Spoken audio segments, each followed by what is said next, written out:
Well तुमने अगर थोड़ा भी एलएलएम्स के बारे में पढ़ा होगा तो तुमने वहाँ पे टेम्परेचर नाम के एक पैरामीटर के बारे में सुना होगा, जिसे लोग कहते हैं कि वो डिटर्मिनिस्टिक या क्रिएटिव आउटपुट्स को कंट्रोल करता है। बट क्या तुम्हें पता है कैसे? अगर इसका आंसर है तो बहुत अच्छी बात है, अगर नहीं पता तो ये रील सेव कर लो, क्योंकि कभी भी फ्यूचर में अगर तुम एक एआई इंटरव्यू दोगे तो तुमसे ये सवाल तो ज़रूर पूछा जाएगा। मान लो तुम्हारे एलएलएम को इस सेंटेंस का अगला टोकन या वर्ड प्रेडिक्ट करना है, और सेंटेंस है I open the laptop to work on the. मान लो तुम्हारे वोकेबलरी में 4 ही वर्ड्स है अभी: एल्गोरिदम, बटरफ्लाई, इनवॉइस और वोल्केनो। अब एलएलएम है तो एक डीप न्यूरल नेटवर्क, उसके आउटपुट के क्लासेस क्या होगा? जो भी हमारे वोकेबलरी में हज़ारों वर्ड्स होंगे, यहाँ पर 4 हैं, तो उनके लिए वो लॉजिट्स आउटपुट करेगा। तो लॉजिट्स कुछ नहीं, वो एक कॉन्फिडेंस स्कोर होता है। जितना कम, मतलब एलएलएम को कम कॉन्फिडेंस उस पर, मतलब जैसे -1.3 यहाँ पे वोल्केनो के लिए है तो उसे सबसे कम कॉन्फिडेंस इस पे है। 3.2 उसने दिया है एल्गोरिदम को, तो सबसे ज़्यादा कॉन्फिडेंस इस पे है। अब ये कैसा भी पॉजिटिव, निगेटिव, रियल नंबर हो सकता है। अब न्यूरल नेटवर्क्स में तुम लोग ने एक बात पढ़ा हो कि सॉफ्टमैक्ट एक्टिवेशन फंक्शन ही ऐसा फंक्शन होता है जिसके थ्रू हम लोग किसी भी इनपुट वेक्टर को एक आउटपुट प्रोबेबिलिटी वेक्टर में बना सकते हैं।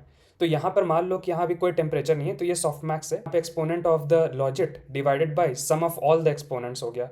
तो जैसे 3.2, 2.1, 3.0, -1.3 के अगेंस्ट में ये सारे तुम्हारे वैल्यूज आते हैं, इनका सम करोगे तो 1 आएगा। तो तुम देख सकते हो for the word algorithm the probability is maximum 0.462, लेकिन for the word invoice also the probability is 0.379, which is not too far.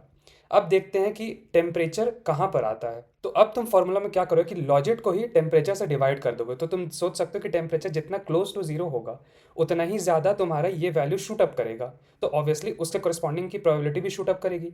For example जैसे t = 0.2 पे तुम इसी वेक्टर का अगर तुम प्रोबेबिलिटी वेक्टर निकालते हो तो 0.729 आ रहा है इसके लिए, और तुम देख सकते हो कि इनवॉइस के लिए 0.268 हो गया, जो कि काफ़ी कम हो गया। ओके, अब t = 0.8 पर तुम देखो तो 0.491 आएगा तुम्हारा एल्गोरिदम के लिए, और 0.383 तुम्हारा आ रहा है इनवॉइस के लिए। Again these are not too far. इस प्रोसेस के बाद सैम्पलिंग का प्रोसेस होता है, जहां पर फाइनली टोकन को पिक किया जाता है।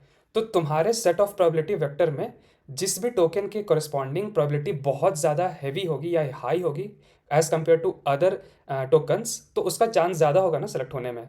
तो ऑब्वियसली तुम जितना कम टेम्परेचर रखोगे क्लोज टू जीरो, तुम उतना ज़्यादा चांस दे पाओगे कि यही टोकन हर बार सेलेक्ट हो।